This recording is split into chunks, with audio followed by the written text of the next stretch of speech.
Well, actually, Haiti's revolution did not begin in 1791. It began the day the first white person went to Africa and began to kidnap people in Africa.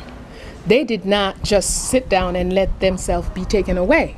They fought. They fought all the way to the boat. They fought on the boat. They killed themselves throughout the trip.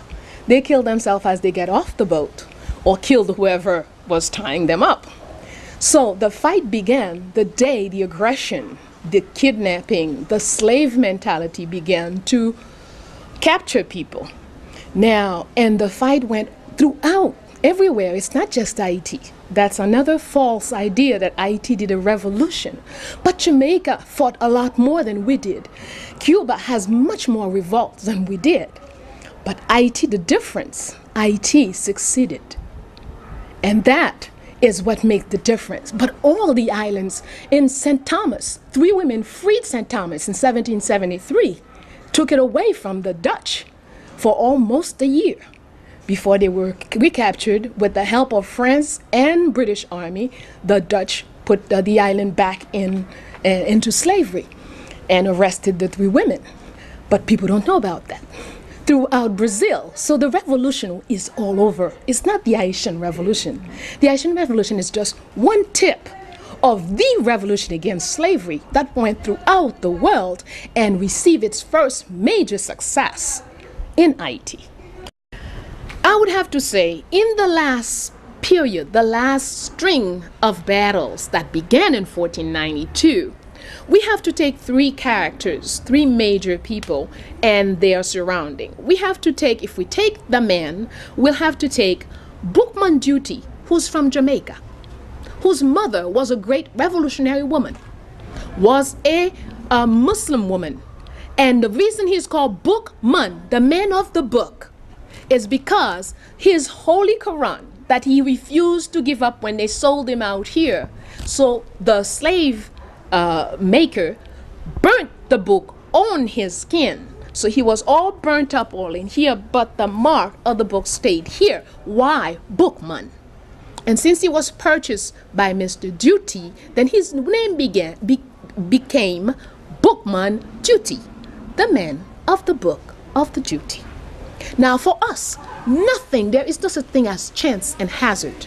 So there is a reason why this man, who's going to come from Jamaica, grow up here, become from a Muslim to a Unga, participate actively in giving, being the what do you call, a tremplin, being what you jump over to push the last battle, if you want, to spring, to propulse, okay, the last battle. So this Bookman Beauty, what is he going to say to us? He's going to say to the Haitian people, God, who has created the sun, who governs the wind, the clouds, he is your father. And he demands that you put an end to this thing here. You must avenge the wrong that has been done to you. Now, we have no other word from Bookman but that one speech that he did on August 14, 1791.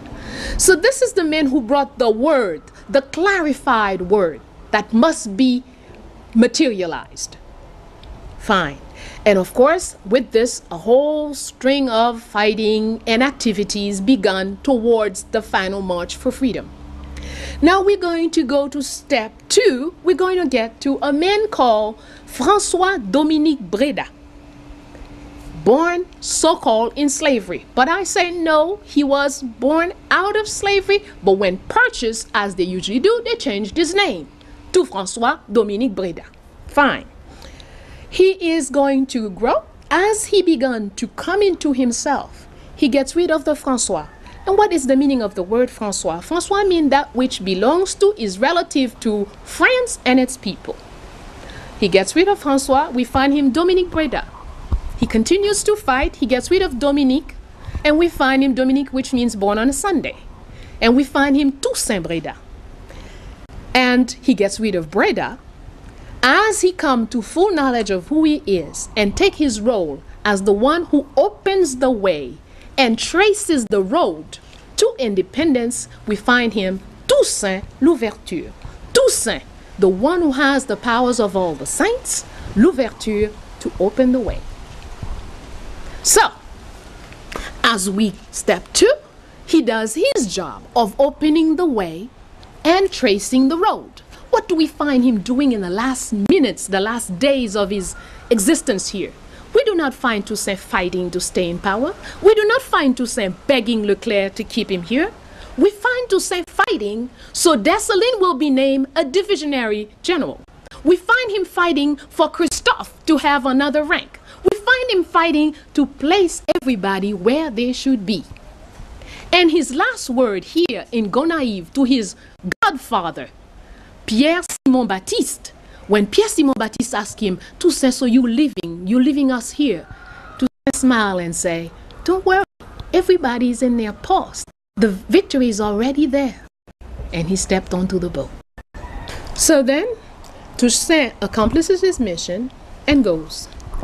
And then the next person steps on. It is what they call history, which we call our story, which is the story of all life forms on a particular space.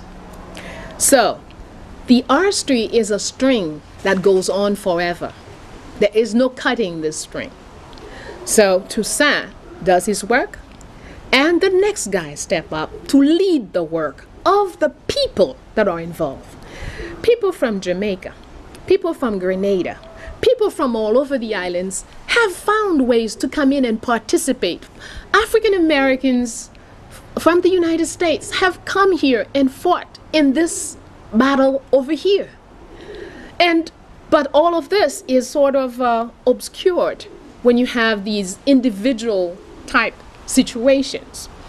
Women, Toussaint Louverture says to us, women represent more than a third of all fighting troops.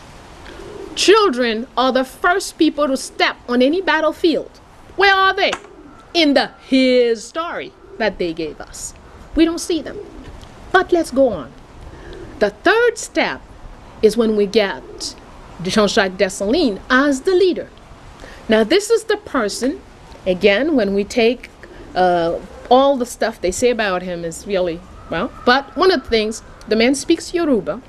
He makes a choice to have all his closest people Africans, which as a very humorous person, he called his closest troops who are just recently arrived Africans. He called them the Polish troop. Why? Because he says they speak Haitian as poorly as the Polish speak French. So, this is the man who's going to structure the final blow. This man is born for this, raised by a military woman, Agbaraya Toya, whose name as Tantoya, he calls Tantoya, and everyone in that period called Tantoya. This is this military woman from Dahomey who raised him all alone and reminded him throughout his life that his destiny is to bring liberty to this land, and gave him the proper training in military and philosophy and spiritual and mysticism as well. So, when in this training, this man is prepared, the time has arrived. He has been a perfect soldier under all those who came before him. He was an absolutely obedient lieutenant, captain, and colonel to Toussaint Louverture. He has received all his formal military functioning, training, and regulations from Toussaint. He does not do anything that Toussaint does not ask him to, that Toussaint does not order him to, until Toussaint is no longer there. Then it is evident to everyone there is no other person to replace Toussaint and take the lead of the people's movement, and that is this man, Jean-Jacques Dessalines. Now, spiritually, when we analyze, just like we analyze Toussaint, and in our own spiritual language, Toussaint is a Legba in Vodou. By his name, by his functioning, by his physical appearance, by his speaking all the languages that he spoke, by everything he did. he is a pure living Legba. And as we analyze Jean-Jacques Dessalines, he is an Ogun. Ogun is what? That is the principle that brings, once you've set up an objective, once the collectivity has established an objective, then Ogun bring this objective to quick materialization. That is his work. And this is the mission of this man, Jean-Jacques Dessalines. And that's what he does. He says, all right, so now we're not afraid to say the word independence. You guys are ready? He is going to use it one of the first time publicly on March 25th, 1802 in Créta-Kiewo, when he tells the people, even if you see me submit myself to French domination and authority 100 times, know that 100 times 100, I shall betray them. I promise you, I will give you independence. March 1802. He puts out his word, and his word is bond, and bond is life, and he shall give his life before his word shall fail. So Jean-Jacques Dessalines takes us to January 1st, 1804, Declaration of Independence. Declaration of Independence for the island of Haiti. Dessalines never spoke of a part of an island. The island of Haiti. Freedom for everywhere. When he made his security plans for structures and fortresses to be built, he made them for the entire island. Everything he did for the island.